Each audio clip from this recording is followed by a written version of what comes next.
Imagine a time when fun often teetered on the edge of danger, when kids wielded tools and toys that would make today's parents gasp in horror. These weren't just playthings, they were adventures waiting to happen. Whether melting metal, taking target practice, or defying gravity with daring stunts. Every childhood activity was a thrill ride, with safety as an afterthought and imagination running wild. You'll be amazed at what passed as entertainment. Be sure to stick around for the last one because this shocking invention might leave you wondering how anyone ever thought it was a good idea. BB guns.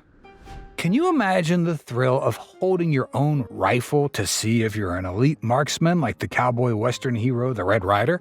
These miniature rifles, often modeled after real guns, sparked countless childhood adventures. Many kids asked their parents for one numerous times. The lucky ones that got one would aim at soda cans and other tin targets. The Daisy Red Ryder BB gun, introduced in 1938, was the most iconic, with its wooden stock and lever action. Another popular model was the Craftsman's Model 101. You are the Red Ryder, the sharpshooting rancher who fought for justice. These toys were typically made from wood and metal, giving them a realistic weight and feel. BB gun pellets, typically small steel spheres coated in zinc or copper, were light enough to fly fast but hard enough to cause serious injuries. Early BB gun pellets from before the 1920s were made with lead. Misfires, eye injuries, and even property damage were all too common. While some parents saw them as tools for learning how to shoot firearms and gun responsibility, others said, "You'll shoot your eye out, kid."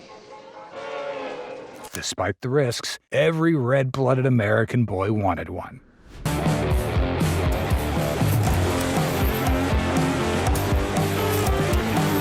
Lead soldier molds. For kids who would much rather DIY their toys, here's a way to create an army of tiny soldiers, as many as your heart desires. It was a thrilling pastime to experience creating your own toys. The Caster Kit Jr. set brought the magic of metal casting to the hands of young enthusiasts. Similar kits like the 1935 Gilbert Caster Kit and Crescent Toy Soldiers mold sold kits that included lead ingots, molds, and small furnaces for melting. Kids loved pouring molten lead into molds, letting them cool, and painting the finished figures. However, the risks were huge. Burns from handling molten lead were common, and prolonged exposure to lead fumes posed serious health hazards, including lead poisoning. The activity remained popular despite these dangers, as parents viewed it as a productive hobby. Public awareness about lead toxicity grew in the mid-20th century, leading to stricter regulations and the eventual decline of lead-based toys. Let the melted lead pour into the mold. What we have here is a very nice 1930s automobile. Soapbox derbies and go-karts.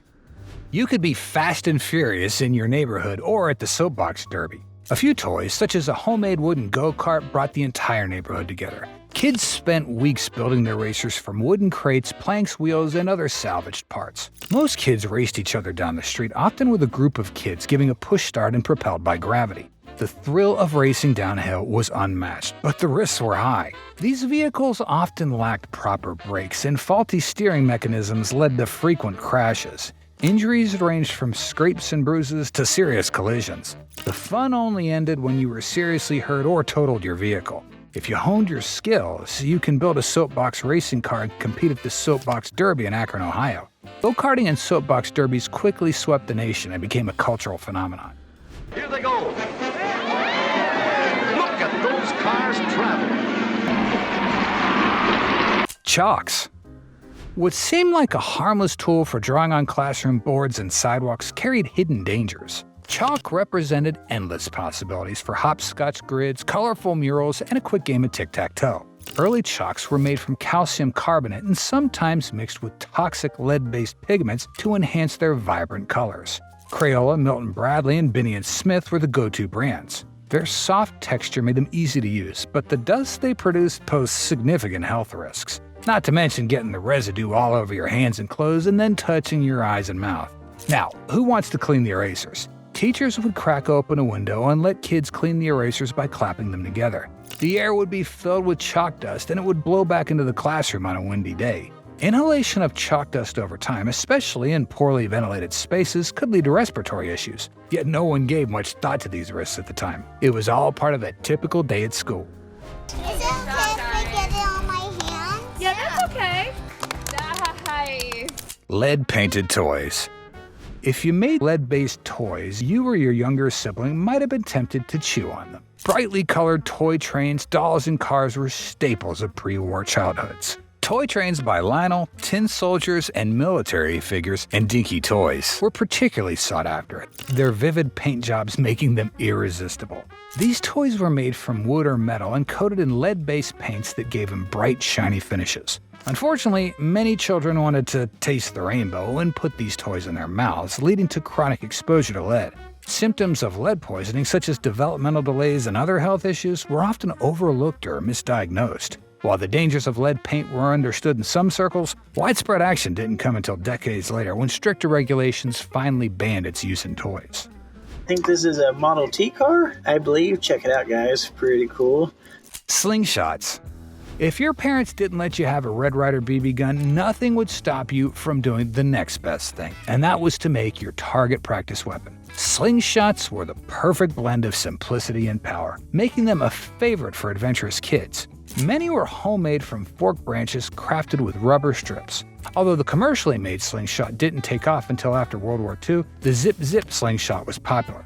Made from cast iron, you knew it was reliable and wouldn't break, no matter how far you pulled it back. Better have a good grip and steer clear of your face. No doubt, their potential for harm was significant.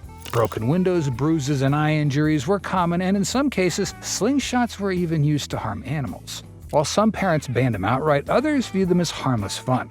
Over time, their popularity waned as concerns over their safety grew, but they remain a nostalgic symbol of youthful mischief. Spring-end hopping stilt, aka the pogo stick. How high could you bounce before gravity and the hard ground taught you a painful lesson? The pogo stick was the ultimate test of balance and coordination. The earlier version of the pogo stick was called the spring-end hopping stilt and was made in Germany. It was constructed from steel and featured stiff springs for high jumps. There wasn't much grip as there was no handles. You held on to the metal stick frame.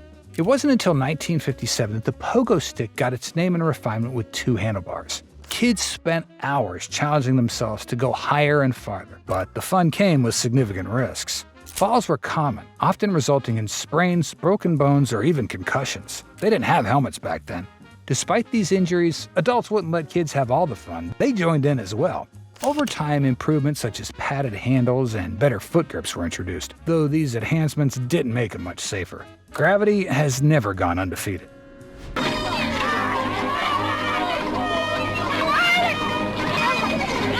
Chemistry sets. What kid wouldn't love playing mad scientist, mixing bubbling potions and seeing how they react?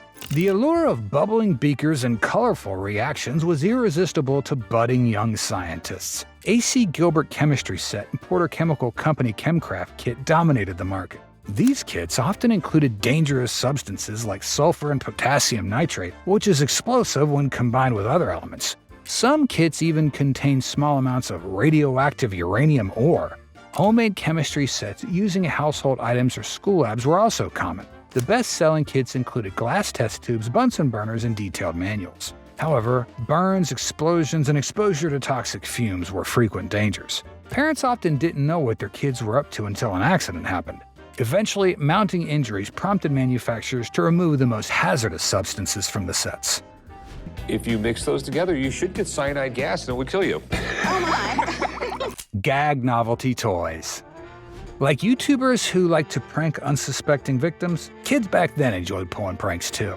Exploding cigars, joy buzzers, and squirting lapel flowers, gag toys brought laughter and mischief everywhere. One company responsible for all the mischief was the SS Adams Company. They were the king of the professional pranksters. Their exploding cigar and joy buzzer were among the most famous, with other items like the funny dribble glass and sneezing powder adding to the hilarity. These toys were often made from cheap metals, flammable materials, or toxic chemicals like the sneezing powder's white hellebore, which irritates mucous membranes if inhaled. While they promised innocent fun, they sometimes delivered burns, activated allergies, or mild electric shocks.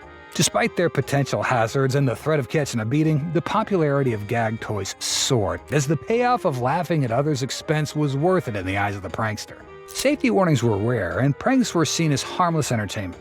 Although these novelty gags toys have faded, pranks haven't. Kids who pull pranks today do it to get clicks on social media for all the world to see. Foggy. Trampolines. As a kid, you marveled at how acrobats jumped up and down on trampolines. You probably mimicked the fun by jumping on the bed. Trampolines were a source of endless fun for children eager to defy gravity. Most kids experienced the joy of trampolines at gym class. From 1941, the Griswold-Nissen Trampoline and Tumbling Company produced trampolines for gymnasiums in the military.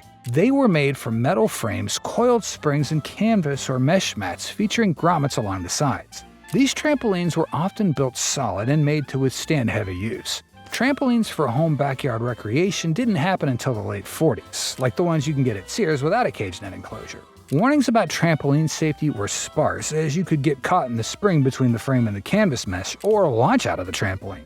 Broken bones, sprains, and even head injuries were common, but parents saw them as a way to burn off energy, dismissing injuries as part of playtime.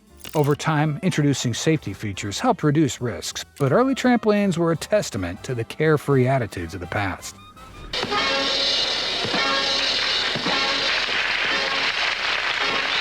Toy cap guns. If a Red Ryder BB gun wasn't your style, maybe you wanted to be a quick draw at the OK Corral.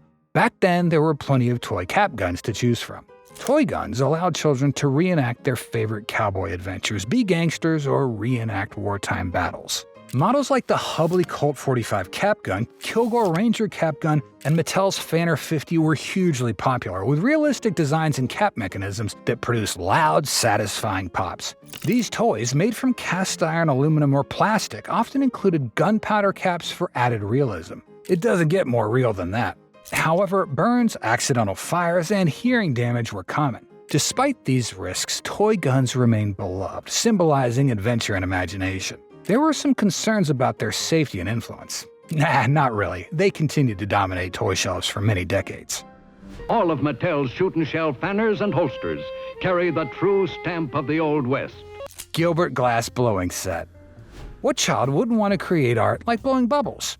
Few toys could make a child feel like Frederick Carter, a prominent glass artist in the late 19th and early 20th centuries. The Gilbert glass blowing set gave you that experience to perhaps a budding glass blowing career. Released in the 1920s, this kit allowed kids to mold and create glass objects. It included glass tubes, a blowtorch, and instructions, offering endless possibilities for creativity.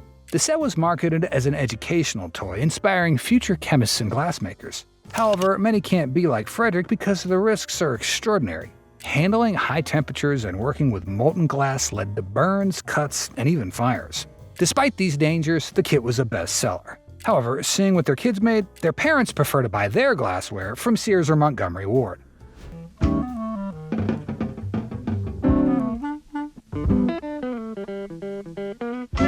Suspended window cage playpens. If only raising kids was like putting plants out on your windowsill. Not a toy, these contraptions were meant to let babies enjoy fresh air outside cramped apartments in big cities like New York and London. The window cage playpens, aka baby cages, seemed like an ingenious solution for busy urban parents from the 1930s who didn't have time to take their kids out for a stroll. Local blacksmiths would custom make these playpens for the little ones to see the world outside their crib. They were made from metal bars and mesh installed against the side of the building and suspended from apartment windows many stories above the ground, like air conditioners installed through windows today. With no more than blankets for padding, babies hanging out of the windows didn't startle neighbors and passerby on the street. This trend was widely embraced and lasted 10 years before falling out of favor, although there were no documented cases of children being seriously hurt or dropping out of windows. As you can see, poor installation or structural failure could end in tragedy. If you survived this era, you were one tough kid. It's Daddy. Yes, they respect him, even if they do sometimes look down on him. There you have it. If you enjoyed this video, watch another one.